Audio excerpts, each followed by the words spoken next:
George Carlin America का मशहूर और मकबूल स्टेज कॉमेडियन था।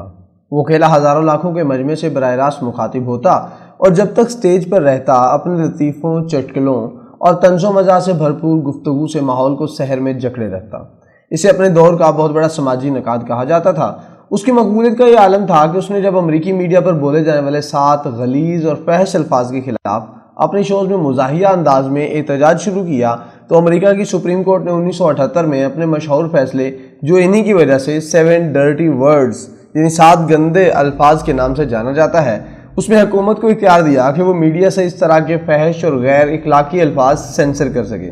जॉर्ज कार्लिन अमेरिका की दुनिया पर मुसल्लत की गई जंगों का सख्त नाकिद था। न्यूयॉर्क के एक बहुत बड़े हजूम की तालियों के बीच उसके मज़ा में रचे तंजिया फिक्रे रोंगटे खड़े कर देते हैं। उसने कहा, हमें जंग पसंद है, हम जंग से मोहब्बत करने वाली कौम हैं। हमें जंग इसलिए पसंद है क्योंकि अब हम इसमें माहिर हो चुके हैं।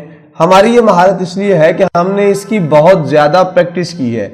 ये मुल्क सिर्फ 200 साल पुराना है लेकिन 10 बड़ी जंगें लड़ चुका है।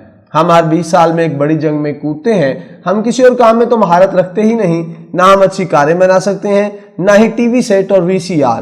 हम ना अपने बूढ़ों का ख्याल रखने के काबिल हैं और ना ही अपने नौजवानों को पढ़ाने की इस्तादात रखते हैं। लेकिन तालियां बजाओ, हम बम ठीक निशाने पर मारते हैं, खास तौर पर अगर वो मुल्क गंदमी रंग वालों का मुल्क हो। ये हमारा खुशकिन मशगिला है। दुनिया में यही हमारी वाहिद कारकर्दगी है, गंदमी लोगों पर बम बरसाना। आपको याद है आखिरी दफा हमने कब सफेद फार्म लोगों पर बम बरसाए? क्या हमने कभी सफेद फार्म लोगों पर बम बरसाए? हाँ, याद आया, सिर्फ जर्मन वाहिद सफेद कौम है। वो भी इसलिए ये लोग हमारे इस शौक के रास्ते में आकर खड़े हो गए थे। वो इस दुनिया पर कब्जा करना चाहते थे। इन अकल के अंधों को मालूम नहीं था ये सिर्फ हमारा हक है।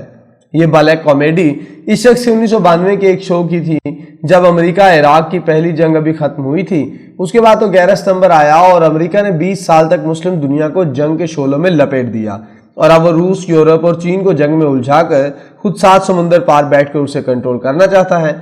दुनिया का कोई तज्जिया कार या अस्करी और सियासी माहिर इसे इनकार नहीं करता कि अमेरिका की सारी मईशत असला और जंग के गिर्द घूमती है।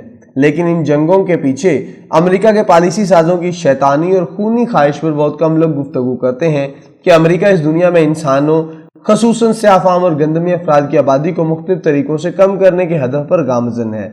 उन्हीं तरीकों में से एक तरीका जंग भी है जिसे वो आखिरी हरबे के तौर पर इस्तेमाल करता है।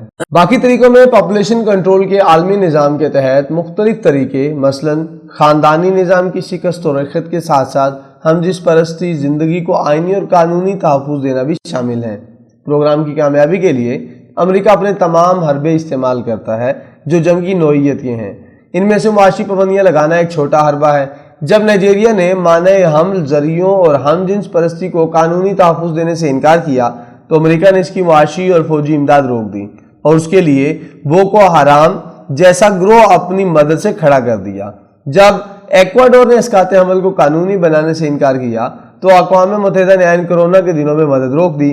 जब कीनिया की हुकूमत ने मशहूर कंपनी मैरी स्टॉप्स, जो दुनिया भर में इसकाते हमल के बारे में बदनाम है, के बारे में शवाहद पेश किए, वो खुफिया तौर पर लाखों औरतों के खतरनाक नौइयत के इसकाते हमल कर रही है, तो अमेरिका ने इन शवाहद पेश करने वाले महकमों के सरबराहों पर मुकदमे चलाने का मुतालबा कर दिया।